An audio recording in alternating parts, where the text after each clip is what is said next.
समस्त को नमस्कार। मु सुब्रत आचार्य समस्त को आज वीडियो को स्वागत करुच्ची। गत दशंधि रे सबुठार बड़ विपद मानव समाज प्रति जदि कौन थाए जदि आम आलोचना करवा तेबे ताहा हबो कोविड-19 पैंडेमिक। एवं एई कोविड-19 पैंडेमिक आम जाचु आम जीवन प्रति आम जीविका प्रति केते बड़ विपद नहीं आसला, किंतु आज दिन में पुणी एक नुआ भाइरस जहाँकि सही चाइना उत्पत्ति होती बोली कह जाउची एवं से भाइरस टी एबे मानव समाज पई एक नुआ विपद सृष्टि करि पारे बोली आशंका करा होची। से भाइरस होची HMPV भाइरस। तो आज ए वीडियो रे आमे चलो जानिबा HMPV भाइरस कौन। एई जो नुआ भाइरस यार नाम होची HMPV, जार फुल फॉर्म होची ह्यूमन मेटा न्यूमो भाइरस। आउ थरे कहूची एई जो भाइरस HMPV तार फुल फॉर्म होची ह्यूमन मेटा न्यूमो भाइरस। एवं एई जो भाइरस एई भाइरस टी होची एक RNA भाइरस जहाँकि स्वाइन फ्लू जेपरि भापे सेही भली भाबरे ए भाइरस मध्य व्यापी थाए।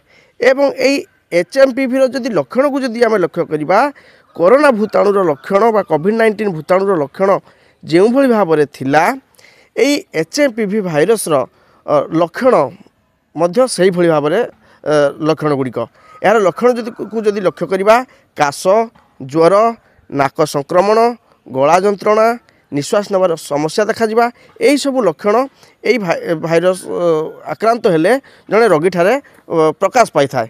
तेबे एथरे कुहा जाउची जे 2 वर्षरु कम पिला माने, वृद्ध एवं दुर्बल रोग प्रतिरोधक शक्ति थिबा लोक माने एहा द्वारा अधिक प्रभावित होउचंती। सही कोविड-19 जो भली भाबरे छोट पिला एवं वयस्क लोक एवं जो मानकर रोग प्रतिरोधक शक्ति कम थिला जे भली भाबरे सिए आक्रांत करुथिला ये मध्य सही कम बयसर पिला मानकु, वृद्ध मानकु एवं दुर्बल रोग प्रतिरोधक थिबा रोग प्रतिरोधक शक्ति थिबा लोक मानकु ही अधिक भाबरे ये प्रभावित करि थाए।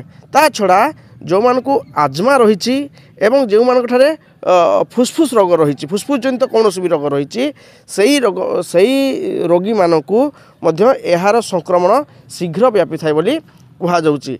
एवं एई एकथा मध्य कहा जाउची एई जो भाइरस टी एहा कोरोना ठारू अधिक विपज्जनक होई पारे, किंतु ए भाइरस पूर्वर बाहरी सारी किंतु एबे जानिया को अछि एहा तार नुआ स्टेन किंबा सही पुराना स्टेन टी आछि ताकु मध्य हमकु जानिया को अछि।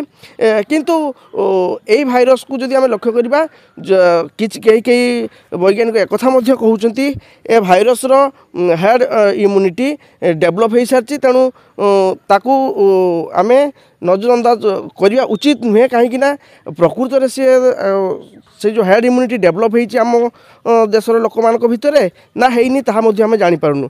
किंतु एमिति भी कहा होउछि जे एहा कोरोना भाइरस अपेक्षा ए भाइरस मध्य अधिक विपज्जनक बोली के मध्य कहउछंती। एवं ये जो HMPV और कोविड-19 भाइरस जो दुईटा भूताणु ताको भितर बहुत समानता मध्य देखा मिलूँ। एवं एकथा मध्य कहुच्छी सबुठारु जो मान ससेप्टेबल मु कहली छोट पिला एवं वयस्क एटा मारात्मक सब्यस्त हो पारे। तेणु सचेतन रहिबा कोविड-19 जहाँ भी सबू सचेतनता थिला जहाँ ताकू प्रतिरोध करने जो सब पदक्षेप आम सब नहीं सही पदक्षेप गुड़िक जदि सही हाथ धोइबा हो, बारंबार हाथ धोइबा हो, मुह को हाथ में स्पर्श न करबा हो, सोशल डिस्टेंसिंग हो, सही क्वारंटाइन हो, सही सबू प्रतिषेधक व्यवस्था को मध्य आमे आपणैबा दरकार। एवं जे मानकर रोग प्रतिरोधक शक्ति दुर्बल अच्छी से निजक निजे सचेतन हो दरकार। जमीती यही जो रोगटी नुआ करी आसुची जहाँकि अजणा आतंक ता विषय आम विशेष भाव में जानी ना हुए तो किसी दिन भीतर जहाँ जानी जापरू से अजणा आतंक ठारू आमे निजकू निजे सावधान हो रही। जो मानकर साधारणतः रोग प्रतिरोधक शक्ति कम अच्छी बोली भावुं जो मैंने से माने टिके अधिक सचेतन रहिबा उचित। तो आज आम यही भाइरस विषय टिके किछि कथा आलोचना कलु जहाँकि आमको यही भाइरस ठारू सचेतन रहिबारे, भाइरस को आम ठारू दूरे रहिबारे आमको जमिति सचेतन हो या आम भगवान पाखरे कामना करिबा। धन्यवाद।